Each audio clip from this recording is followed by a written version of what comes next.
மனைவி ஊருக்கு போயிருந்த போது ஒருவர் எழுதிய கவிதை. வருடத்திற்கு ஒரு முறை 2 வாரம் தாய் வீடு போகிறாய்.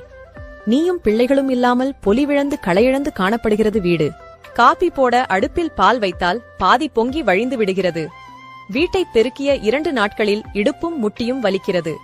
செலவிற்கு பயந்து சமைக்க ஆரம்பித்தால் உப்பு போட மறந்து விடுகிறது. 2 மடங்கு விலை வைத்தும் சொத்தை காய்கறிகளை பழங்களை தலையில் கட்டிவிடுகிறார் வண்டிக்காரர்.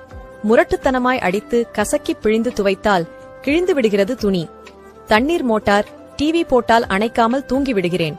கதவை பூட்டாமலேயே சமையலறை எரிவாயுவை அணைக்காமலேயே வெளியில் கிளம்பி விடுகிறேன். தயிருக்கும் இட்லி மாவிற்கும் வேறுபாடு தெரியவில்லை.